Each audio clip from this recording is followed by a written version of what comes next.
কথাগুলো বলে আমি মুচকি হাসলাম। আমি ট্রে থেকে 1 কাপ চা নিয়ে চাচি আমার সামনে গিয়ে দাঁড়ালাম। আপনি যদি মনে করে থাকেন আমাকে অপমান করে পার পেয়ে যাবেন, তাহলে আপনার ধারণাটা ভুল। আমার প্রতিটা জিনিস খুঁটিয়ে দেখার অভিজ্ঞতা আছে। আমি চাটা নিয়ে চাচি আমার দিকে নিয়ে বললাম, নেন চাচি আম্মা। ও সরি আন্টি, আপনার মেয়ের হাতে চাটা একটু খেয়ে দেখেন তা কেমন হয়েছে। উনি ঠাস করে দাঁড়িয়ে রাগে ফোঁস করতে করতে শাশুড়ি মায়ের দিকে তাকিয়ে বললেন, ছোট, তোর সামনে বাইরে একটা মেয়ে আমাদের এতগুলো কথা শোনালো, আর তুই কিছুই বললি না? বসে বসে তামাশা দেখছিস? আমি ঘাড় ঘুরিয়ে শাশুড়ি মায়ের দিকে তাকালাম। ওনার ঠোঁটের কোণে সূক্ষ্ম হাসির রেখা বিদ্যমান। আর কেউ খেয়াল না করলে আমি ঠিকই খেয়াল করেছি। শাশুড়ি মা দাঁড়াতে দাঁড়াতে বলল, এখানে তোমার আর পূর্ণার মাঝে কথা হচ্ছে, আমি কেন থার্ড পার্সন হয়ে তোমাদের কথার মাঝে ঢুকবো আপা? বলে উনি ফুলকলিকে ডাকতে ডাকতে সিঁড়ি বেয়ে উপরে উঠে গেল। চাচি আম্মা আমার দিকে রাগী দৃষ্টি নিক্ষেপ করে নাতাশার উদ্দেশ্যে বললেন, এত প্রমাণ সহ্য করে এখানে আর থাকা যায় না। তুই এখনো বসে আছিস কেন? ওঠ। আজ তোর বাপের কাছে যদি না বলেছি আর তার ভাতিজার বউয়ের অপমান, তাহলে আমার নামও নীলাশা না। চল। নাতাশা বসা থেকে উঠতে উঠতে এই দিক সেই দিক তাকিয়ে বলল, মাম্মি, তাহারিমা কোথায়? ওর কাছ থেকে বিদায় নিয়ে যাব তো। চাচি আম্মা ওর হাত ধরে টানতে টানতে বাড়ির বাইরে নিয়ে গেল। ওরা যাওয়ার পর আমি নাতাশাকে কপি করে বললাম, মাম্মি মাম্মি তারিম কোথায়? ওর কাছ থেকে বিদায় নিয়ে যাব তো। এ নেকা ষষ্ঠী। ওফ ভাবিজান, পুরো ফাটিয়ে ফেলেছ। তোমার তো ওইটা মুখ না আস্তা বুলেট। বলে আমরা দুজন হেসে হাই ফাইভ করে পেছনে তাকাতেই দেখি তাহরিম বুকের উপর 2 হাত গুজে ভ্রু বাঁকা করে আমাদের দিকে তাকিয়ে আছে। আমি আর তানজিম দুজন দুজনের দিকে তাকিয়ে ভ্রু উঁচু করে ইশারায় জিজ্ঞেস করলাম, কি? আবার দুজনই এসে ঠোঁট উল্টে সামনে তাকালাম। তাহরিম এগিয়ে এসে আমাদের দুজনের দিকে তাকিয়ে চারদিক গোল করে একবার রাউন্ড দিয়ে বলল, আর কি কি করার বাকি আছে আপনাদের? এক পাগলের যারা এতদিন এমনিতেই হাফ পাগল ছিলাম, এখন মনে হচ্ছে আমার নিজেরই পাবনা মানসিক হসপিটালে কেবিন বুক করা লাগবে, কারণ আমার পুরো পাগল হতে বেশি সময় বাকি নেই। বলেই হাঁটতে হাঁটতে বাড়ির বাইরে চলে গেল। এত রাতে তোমার ভাই কোন বউয়ের সাথে দেখা করতে গেল বাইরে? আমার কথায় তানজিম হু হা করে হেসে বলল, কুশন ভাইয়ের সাথে গেছে। কুশন ভাই বাইরে দাঁড়িয়ে। ওহ, কিন্তু এখন তো ডিনার টাইম। আরে এসে যাবে, দেখলে না একটা 3/4 প্যান্ট আর টি শার্ট পরে গেল। মেবি ফাইল আনতে গেছে। ভাবিজান অনেক ক্ষুধা লেগেছে, টেবিলে খাওয়া দাও না। আমি অবাক হয়ে বললাম, আমি? তা নয় তো কি, তুমি না বাড়ির বড় বউ, আর আমার কিউট সুইট ভাবিজান। আচ্ছা তুমি একা কত হবে না, আমি আর ফুলকলি হেল্প করছি, লেটস গো। বলে তানজিম রান্নাঘরের দিকে যেতে যেতে ফুলকলিকে ডাকতে লাগলো, কিন্তু মেয়েটা বোধহয় শাশুড়ি মায়ের কাছে তাই আর আসতে পারছে না। তাই আমি তানজিমের পেছন পেছন গিয়ে বললাম, ফুল মনে হয় শাশুড়ি মায়ের কাছে, চলো আমরা দুজনেই টেবিলে খাবার সাজাই। ওকে ডিয়ার ভাবিজান। একে একে সব খাবার রেখে বললাম, তুমি ওয়েট করো, আমি বাবা আর শাশুড়ি মাকে ডেকে নিয়ে আসছি। খাবার সাজাতে সাজাতেই দেখেছিলাম বাবা অফিস থেকে এসে গেছে, হয়তো ফ্রেশ হয়েছে। আমি ওনাদের রুমের সামনে গিয়ে দরজায় টোকা দিলাম। ভেতর থেকে আওয়াজ এলো, কে? বাবা আমি। আয় ভেতরে আয়। আমি ভেতরে ঢুকে দেখি শাশুড়ি মা বই পড়ছেন আর বাবা ড্রেসিং টেবিলের সামনে চুল আঁচড়াচ্ছেন। মা বাবা টেবিলে খাবার সাজিয়েছে, চলো খেতে চলো। ঠিক আছে, তুই যা, আমি আসছি। আমি চলে আসতে নিলেই শাশুড়ি মা বইয়ের দিকে দৃষ্টি রেখেই বলল, তাহারিমের বাবা, তুমি নিচে যাও, পূর্ণার সাথে আমার কিছু কথা আছে। মায়ের গম্ভীর কণ্ঠে বলা কথা আমার হৃৎপিণ্ড নাড়িয়ে দিতে যথেষ্ট ছিল। আমি কাপা কাপা পায়ে পেছনে তাকালাম। কেন জানি শাশুড়ি মাকে দেখলে ভীষণ নার্ভাস লাগে আমার। বাবা আমার দিকে তাকিয়ে মুচকি হেসে চলে গেলেন। আমি ঠায় দাঁড়িয়ে রইলাম, না জানি এখন আবার কি বলে। টেনশনে আমার হাত পা অসাড় হয়ে আসছে। মনে মনে বিপদের দোয়া পড়তে লাগলাম। ওখানে দাঁড়িয়ে কি করছো? এদিকে এসো, বসো আমার পাশে। শাশুড়ি মায়ের কথা কর্ণগোচর হওয়ায় আমি গুটি গুটি পায়ে এগিয়ে গেলাম ওনার দিকে। কি হলো, বসো। ভয় পাচ্ছ আমাকে? আমি মাথা নাড়িয়ে না বললাম। ওনার থেকে কয়েক ইঞ্চি দূরত্ব রেখে বসলাম আমি। আমি মাথা নিচু করে বসে আছি, উনি আমার দিকে তাকিয়ে আছে, যা আমি মাথা নিচু করেও বুঝতে পারছি। নার্ভাস, ভীষণ নার্ভাস লাগছে। উনি এক পলক আমার দিকে তাকিয়ে উঠে আলমারির উম, কাছে গেলেন, ওটা খুলে কিছু একটা বের করে আবার লাগিয়ে আমার পাশে এসে বসলেন। উনি আমার হাত জোড়া উম, একটা জোড়া বালা পরাতে পরাতে বললেন, এটা তালুকদার পরিবারের বড় বউদের জন্য। আমার শাশুড়ি এটা আমাকে দিয়েছে, আমি তোমাকে দিলাম। তুমি এটা সযত্নে আগলে রেখে তোমার বড় সন্তানকে দেবে। আমি অবাক দৃষ্টিতে তাকিয়ে রইলাম ওনার দিকে। বেশ গম্ভীর চরিত্রের উনি, মেয়েরা এত গম্ভীর হয় আগে কখনো দেখিনি। উনি আমাকে একটা মেরুন রঙের শাড়ি দিয়ে বললেন, কাল তোমাদের জন্য একটা ছোটোখাটো ঘরোয়া আয়োজন হবে, এটা পরবে। আর মার্কেট থেকে যে শাড়িগুলো এনেছি সেগুলো পরে ইচ্ছে হলে পরবে, কেমন? আর সাথে 3 পিস আর টপসও আছে, যা ইচ্ছে হয় পরবে। এসবে আমার কোনো আপত্তি নেই, তবে সব যেন শালীনতার ভেতরে হয়। আমি ঘাড় নাড়িয়ে বললাম, ঠিক আছে। উনি কিছু একটা চিন্তা করে বললেন, আমি তোমার কি হই? আমি চকিত নজরে তাকালাম ওনার দিকে। উনি ভ্রু কুঁচকে আমার দিকে তাকিয়ে আছে। আমি কি বলবো তাই ভেবে পাচ্ছিলাম না, তাই আমতা আমতা করে বললাম, শাশুড়ি মা। হুম, আমি তোমার শাশুড়ি মা। পৃথিবীতে মায়ের জায়গা অন্য কাউকে দেওয়া যায় না, আর দিতে পারেও না কেউ। আমি কখনো তোমার মায়ের জায়গা নিতে পারবো না, তবে মায়ের মতো। তবে শাশুড়ি মা না ডেকে শুধু মা ডাকলে খুশি হব। তাহারিমা তানজিম যেমন আমার ছেলে, তেমন তুমিও আমার মেয়ে। তাই যে কোনো প্রয়োজনে, যে কোনো বিপদে, কোনো কনফিউশন মোমেন্টে তুমি আমার সাথে শেয়ার করতে পারো। জানো তো, মায়েদের কাছে সকল সমস্যার সমাধান থাকে। ওনার কথা শুনে আমার চোখ ছলছল করে উঠলো। মায়েরা বুঝি এমনই হয়, কত সুন্দর করে প্রতিটা জিনিস বোঝায় তারা। আমাকে তো কখনো কেউ এইভাবে কোনো জিনিস বোঝায়নি, কারণ আমার তো মাই নেই। আর শোনো মেয়ে, আমাকে যতটা গম্ভীর মনে হচ্ছে, আমি ততটাও গম্ভীর নই। তোমাকে যেদিন প্রথম দেখেছিলাম সেই দিনই ভীষণভাবে ভালো লেগেছিল। দুরন্ত সাহসী তুমি, আর অন্যায়ের প্রতিবাদ করতে জানো। I like it.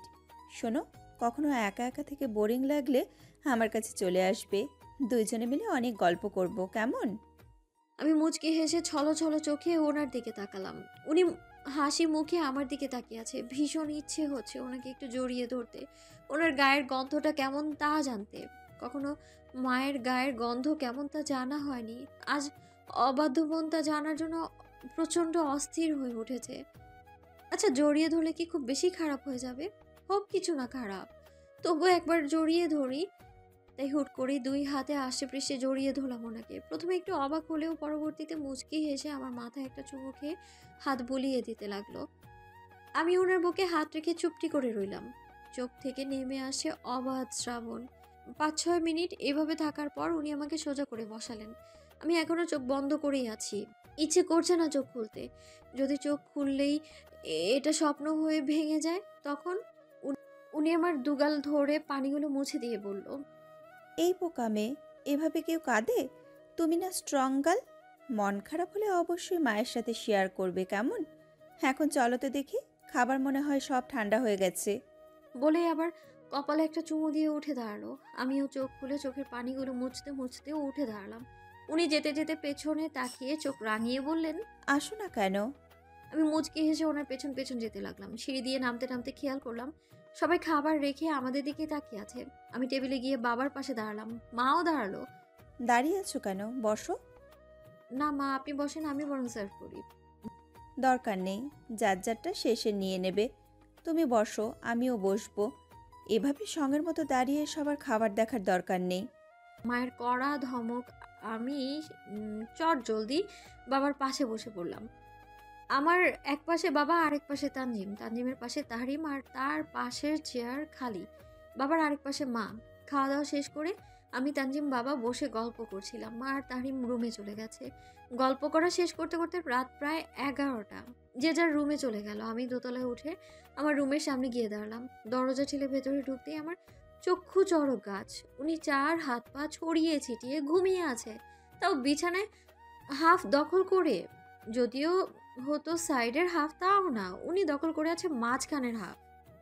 দেখছো কাজ, ঘরে যে একটা জলজ্যান্ত বউ আছে সেই খেয়াল কি ওনার আছে? কিভাবে 4 হাত পা 4 দেশে দিয়ে দিব্যি ঘুমিয়ে আছে সে? আমি ওনার কাছে গিয়ে দাঁড়ালাম। এই শুনছেন, এই শুনছেন, ডাকছি তো, উঠেন। উনি খানিকটা নড়ে চড়ে উঠলেন। আমি উপায় না পেয়ে এক আঙুল দিয়ে ওনার বাহুতে ধাক্কা দিলাম। এই, হুম। আমি ঘুমাবো কোথায়? উনি ঘুমের ঘোরেই বললেন, কেন এখানে আমার পাশে? তাহলে সরেন আপনি, অর্ধেক জায়গা তো আপনিই দখল করে বসে আছেন। হাফ আমার হাফ তোমার। তোমার হাফে তুমি ঘুমাও, আমাকে ডিস্টার্ব করবে না তো। এখন মেজাজটা খারাপ হচ্ছে খুব, ভালোই ভালো বলছি সরেন, না হলে কিন্তু ধাক্কা মারবো।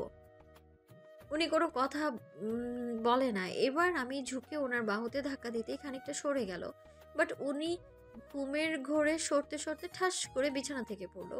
আর আমি বেচারি কিছু বুঝে ওঠার আগেই ঘটনাটা ঘটে গেল। আমি চোখ বড় বড় করে তাকিয়ে আছি। উনি ব্যথা পেয়ে লাফ দিয়ে উঠে বসলেন। এই তুমি আমাকে ধাক্কা মারলে কেন? আমি মুখ চেপে হেসে বললাম, আমি কোথায় ধাক্কা দিলাম, আপনিই তো পড়ে গেলেন। উনি রেগে আমার দিকে এগোতে এগোতে বললেন, ইউ ইডিয়েট! ধাক্কা দিয়ে বলছে ধাক্কা দেয়নি। ধাক্কা না দিলে আমি পড়লাম কিভাবে? ভূতে এসে ফেলে দিয়েছে আমাকে। আমি সিরিয়াস হয়ে বললাম, হতেও পারে, অসম্ভব তো কিছুই না। ভাইয়ের সাথে ভাইয়ের রেষারেষি থাকবে, এটাই কি স্বাভাবিক নয়? বলে দাঁত কেলিয়ে হেসে কাঁথা মুড়ি দিয়ে ঠাস করে শুয়ে পড়লাম। প্রায় কয়েক সেকেন্ড পরে উনি পুরো কথাটার মানে বুঝতে পেরে বিছানায় উঠে কাঁথাটা ধরে টান দিয়ে বলল, এই কি বলে তুমি? ভূত আমার ভাই হয়? আমি কাঁথা শক্ত হাতে ধরে আছি। কিছুক্ষণ পর যখন ওনার কোনো সাড়া শব্দ পাওয়া যাচ্ছে না, তখন কাঁথাটা একটু ফাঁক করে আশেপাশে তাকাতেই দেখি উনি ভ্রু কুঁচকে আমার দিকে তাকিয়ে আছে। সাথে সাথেই আমি কাঁথা নিচে নামিয়ে ফেলি। হঠাৎ উনি বললেন, তুমি যদি বুনো ওল হও, আমিও বাঘা তেঁতুল। একদম সব বাদরামি ছড়িয়ে ফেলবো, ফাজিল মেয়ে। রাত তখন একটা কি দুটো, চোখে ঘুম নেই, মাথা ভর্তি টেনশন।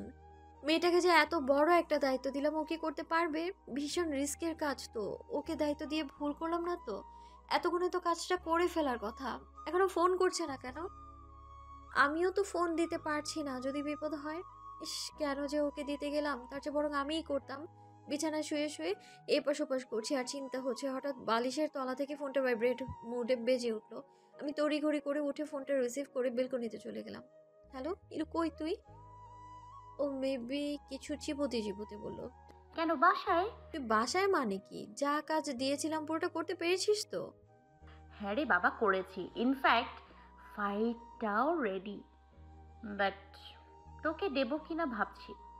আমার ব্রো আপনা আপনি কুঁচকে গেল। বলে কি এই মেয়ে? তিলে তিলে যেই প্রমাণগুলো জোগাড় করলাম তা তো ফাইলের মধ্যেই আছে। এটা হাত থেকে চলে যাওয়া মানে বিশাল লস। মাথা ঠিক আছে তোর? কি আবল তাবল বকছিস তুই? ও কিছু একটা চিবুতে চিবুতে বলল। ট্রিট দে, না হলে পাবি না ফাইল। তুই এমন তার ছেঁড়া কেন? সব কিছুতেই ট্রিট ট্রিট করছিস তুই? তোরে আঙ্কেল আন্টি কিছু খাওয়ায় না? খাওয়াই তো, বাট তোর টাকায় যেন আলাদা স্বাদ পাই, সেই স্বাদ। বলেই খিলখিল করে হেসে উঠল। প্রাণ খোলা সেই হাসি, অগাধ সরল মেয়েটা। আমি মুচকি হাসলাম। ঠিক আছে আসিস, কালকে তোকে ট্রিট দেবো নে। ওকে বান্তুপি, লাভ ইউ সো মাচ। লাভু? হোয়াট ইজ লাভু? আরে লাভ ইউ, আরে লাভ ইউকে সংক্ষিপ্ত করে লাভু, লাভ বলে। এটাও জানি না, অশিক্ষিত। অশিক্ষিত মানে? আমি অশিক্ষিত? এটা আমি কখন বললাম? বেশি কথা বলিস তুই, ব্যাপক মহিলা। ফোন রাখ। এই কি বলি তুই? আমি বেয়াদ্দব? Hello hello. ফোন কান থেকে নামিয়ে দেখি ও ফোনটা কেটে দিয়েছে। ফোনটা দোলনার উপর রেখে ঝুঁকে রেলিংয়ের উপর বসে দেয়ালে হেলান দিলাম। একটু 19-20 হলেই দোতলা থেকে ঠাস করে পড়বে, এটা নিশ্চিত। না মরলেও হাত পা আর আস্ত থাকবে না। আর ভাগ্য খারাপ থাকলে সোজা উপরের টিকিটটাও পেয়ে যেতে পারি। আমি একটু নিচের দিকে ঝুঁকে দেখার চেষ্টা করলাম, আসলে নিচে আছেটা কি। হঠাৎ দরজার দিক থেকে কেউ আমার নাম নিয়ে চিৎকার করতেই আমার অন্তরাত্মা কেঁপে উঠলো যেন। এই মাঝরাতে হঠাৎ এমন চিৎকারে কে না ভয় পাবে? তাল সামলাতে না পেরে পাটা পিছলে বাইরে পড়ে যেতেই আমি বাইরের দিকে ঝুঁকে গেলাম। ইনফ্যাক্ট পড়ে যাব আমি, হঠাৎ এক জোড়া হাত এসে আটকে দিল আমায়। আমি চোখ বন্ধ করে দোয়া পড়ছি। হঠাৎ হ্যাচকা টানে আমাকে বেলকনির ভেতরে নিচে ফেলে দিল। পড়তে পড়তে বেঁচেছি। আমি তখনও চোখ মুখ কুঁচকে দোয়া পড়ছি। হঠাৎ মনে হলো গালটা আমার জ্বলে উঠল। কোনো শক্ত হাতের দাবাং মার্কা থাপ্পড়ে। আমি খানিকটা পাশে ঝুঁকে গেলাম। থাপ্পড়ে রেশ কাটিয়ে উঠে গালে হাত দিয়ে সোজা হয়ে দাঁড়ালাম। এখন আমার কি কষ্ট পাওয়া উচিত নাকি অবাক হওয়া উচিত সেটা বুঝতে পারছি না, তাই চেষ্টা করছি দুই এক্সপ্রেশনের প্রদর্শন করার। আমি কাঁদো কাঁদো মুখ করে অবাক দৃষ্টিতে গালে হাত দিয়ে তাকিয়ে আছি আমার সামনে দাঁড়িয়ে থাকা মানুষটার দিকে। ভীষণ অস্বাভাবিকভাবে শ্বাস প্রশ্বাস আনা নেওয়া করছেন। ওনার বুকের ধুকপুকানি আমি কয়েক ইঞ্চি দূর থেকেও স্পষ্ট শুনতে পাচ্ছি। আচ্ছা, উনি কি কোনো কারণে ভয় পেয়েছেন? মিফতাহুল পূর্ণা, সুইসাইড অ্যাটেম্প্ট করার এত শখ? আমাকেই বলতে পারতে, আমি নিজেই তোমাকে বাজারের সেরা বিষ কিংবা মোটা দড়ি এনে দিতাম। এই মাঝরাতে এসব নাটকের মানে কি? দাঁতে দাঁত চেপে কথাটা বললেন। আমি অবাক দৃষ্টিতে তাকিয়ে আছি ওনার দিকে। এই রাত দুপুরে কি হাবিজাবি কথা বলছেন? আমি কেন অযথা সুইসাইড করতে যাব? কাতো কাতো গলায় বললাম, আপনি আমার মারলেন কেন? আর কি হাবিজাবি কথা বলছেন? আমি কেন সুইসাইড খাইতে যাব? তাহলে এই এত রাতে তুমি বেলকনির রেলিংয়ের ওপর ঝুলে করছিলে কি? ভূতের সাথে আড্ডা দিচ্ছিলে? আমি আমতা আমতা করে বললাম, আড্ডা দিব কেন? ঘুম পাচ্ছিল না, তাই তারা গুনতে এসেছি। তোমাকে এখন ওই গালে আরেকটা থাপ্পড় দিতে ইচ্ছে করছে আমার, ইডিয়েট। আমি রেগে গাল থেকে হাত সরিয়ে বললাম, আমার গালটা কি রিলিফের মাল পেয়েছেন, নাকি সরকার কর্তৃক প্রদত্ত সরকারি সম্পদ যে যখন ইচ্ছে ঠুস ঠাস করে থাপ্পড় মারবেন? এই সরেন তো সরেন, আমি ঘুমাবো। বলেই গটগট পায়ে রুমে এসে বিছানায় শুয়ে পড়লাম। কিছুক্ষণ পর উনি এসে আমার পাশে বসে বসলেন। বেশি ব্যথা করছে গাল? আমি ঘুরে অপর পাশ ফিরে শুলাম। নিজে মেরে এখন আদিক্ষেতা দেখাচ্ছে, বলবো না আমি কথা। আমাকে পাশ ফিরে শুতে দেখি উনি আমার দিকে গিয়ে বললেন, আচ্ছা বাবা, সরি। আমি আসলে হঠাৎ ওভাবে তোমাকে দেখে মাথা ঠিক ছিল না, তাই রেগে গিয়েছিলাম। আমি আবার অপর পাশ ফিরে শুলাম। বাছাধন যত কিছুই করো না কেন, আমি তোমার সাথে কথা বলবো না মানে বলবো না। এই পূর্ণ, শোনো না। কি সুন্দর ডাক, তবুও বলছি না।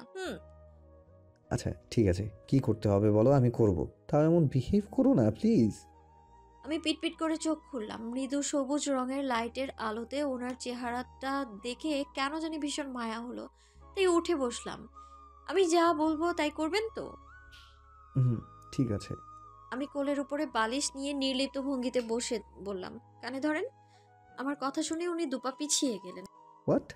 আমি কানে ধরবো? বেশি না, মাত্র 50 বার কানে ধরে উঠবোস করতে হবে। আমি তাহরিম তালুকদার ধরবো কানে? নো, নেভার, কভি নেই। ওকে, গুড নাইট। বলে যেই না শুতে যাব, উনি কিছু একটা ভেবে বললেন, ঠিক আছে, করছি, কিন্তু এতগুলো না। আচ্ছা যান 30 বার, অ্যাটলিস্ট 20 বার তো করেন। ন্যূনতম ডিসকাউন্টের এর চেয়ে তো আর কম পারবো না, সরি। উনি আমতা আমতা করে বললেন। বলে ওকে, করছি। কানে হাত দিয়ে উঠবোস করতে লাগলো, আর আমি গালে হাত দিয়ে বসে বসে সেই বিখ্যাত দৃশ্য উপভোগ করছি। বাট বোঝ এবার এই পূর্ণাকে থাপ্পড় মারার ফল। তুই জামাইয়ের মতো থাক, মারতে কেন যাবি? জামাই বলে কি 7 খুন মাফ নাকি? ইটের বদলে ইট নাই বা দিতে পারি, বাট পাটকেল তো দেয়াই যায়।